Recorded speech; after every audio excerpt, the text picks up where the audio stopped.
આપણે 3 રીંગણા લેવાના, એને સરખી રીતના ધોઈ અને એમાં કાપો પાડી અને એની વચ્ચે લસણ નાખવાનું, તેથી ઓરાનો સ્વાદ બહુ સરસ આવે.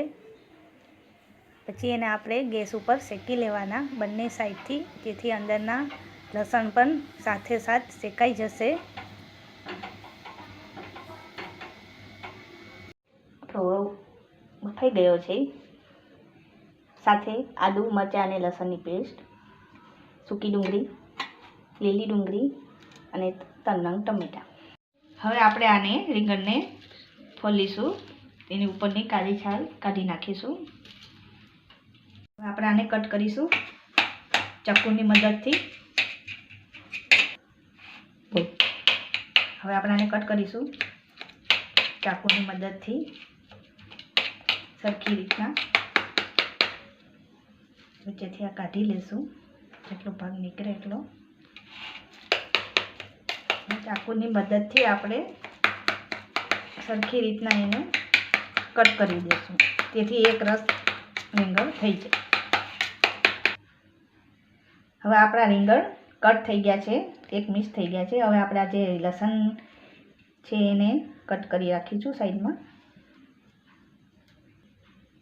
હવે આપણે આ ઓરો કમ્પ્લીટ થઈ ગયો છે, કટ થઈ ગયો છે અને લસણ પણ એની સાથે જ કટ કરીને મિક્સ કરી નાખીશું. સ્ટાર્ટ. કઢાઈ રાખીશું, એમાં તેલ નાખીશું, 4 ચમચા તેલ નાખીશું.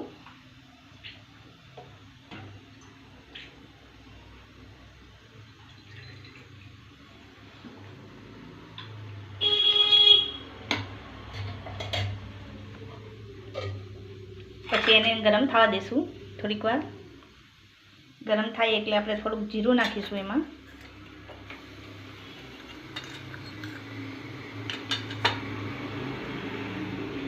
ગેસની ફ્લેમ સ્લો રાખીશું.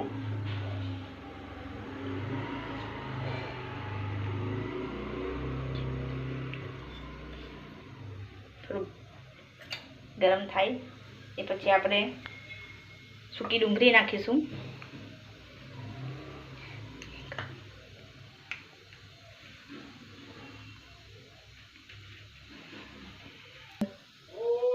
આપણે થોડી હિંગ નાખીશું એમાં.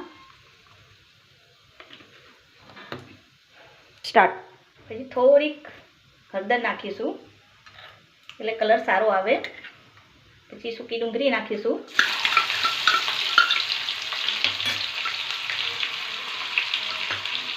ગેસની ફ્લેમ થોડીક લો કરી દઈશું અને એને ચલાવીશું. ડુંગળી થોડી ટ્રાન્સફર થાય પછી આપણે આદુ, મરચાં અને લસણની પેસ્ટ જે ખાંડેલી છે તે એમાં એડ કરીશું.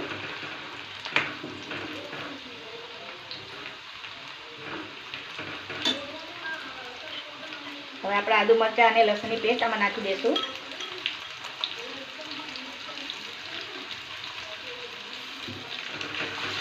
એને થોડીક વાર સાતરીશું, જેથી એનો કાચો સ્વાદ લસણનો ન આવે.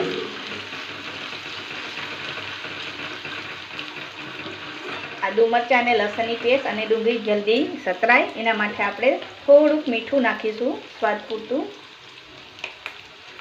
અડધી ચમચી, અને થોડીક વાર એને સાતરીશું. પછી આપણે આ લીલી ડુંગળી નાખીશું આમાં. એને પણ સાતરીશું.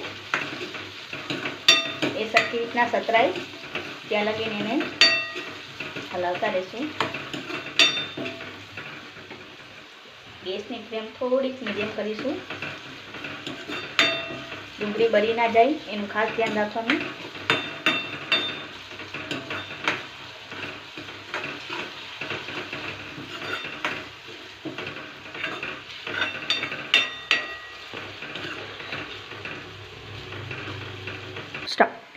હવે આપણે આમાં મસાલા કરીશું.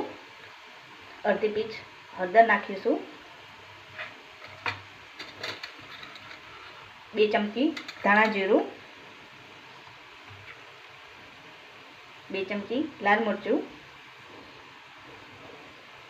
અડધી ચમચી કશ્મીરી મરચું અને થોડોક ગરમ મસાલો. પછી આપણે આને હલાવીશું. ગેસની ફ્લેમ સ્લો રાખજો, ત્યાંથી મસાલા બળે નહીં. અને મસાલા ના બળે એના માટે થોડુંક આપણે પાણી નાખીશું, જેથી મસાલા સરખા મિક્સ થઈ જાય.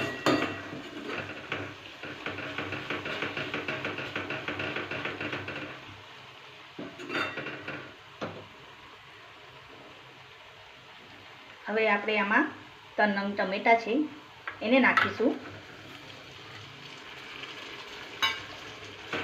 અને સરખી રીતના હલાવી લઈશું.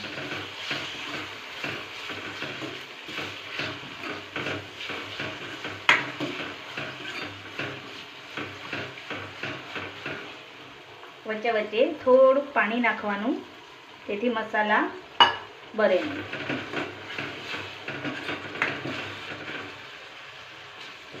અને સરખી રીતના સાતરવાનું છે. ટમેટા ડુંગળી સાથે એક રસ થાય એટલે આમ પ્રેસ કરતું રહેવાનું. સરખી રીતના સતરાય. આપણે હવે થોડો પાઉંભાજી મસાલો નાખીશું, તેનાથી સ્વાદ બહુ સરસ આવશે ઓરામાં. તમારે નાખવો હોય તો તમે નાખી શકો છો, અને ના નાખવો હોય તો તમે સ્કીપ પણ કરી શકો છો. હવે આપણે ઓરાના ભાગનું મીઠું નાખીશું એમાં, અડધી ચમચી સ્વાદ મુજબ. પછી એને મિક્સ કરીશું.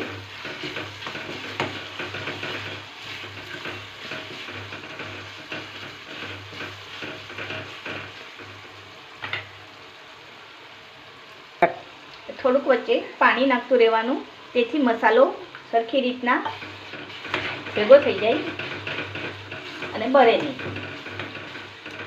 અને એને એક સરખું હલાવો અને એક સરખું હલાવતા રહો.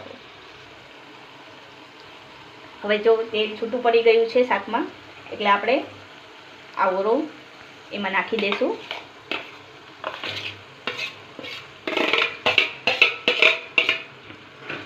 અને એને સરખી રીતના મિક્સ કરી દઈશું. એક સરખું મિક્સ થઈ જાય ત્યાં લગીને એને મિક્સ કરવાનું, હલાવતું રહેવાનું, ત્યાંથી નીચે ચોટે નહીં. હવે આપણો ઓરો કમ્પ્લીટ થઈ ગયો છે. આપણે એમાં ઉપરથી કોથમીર નાખીશું.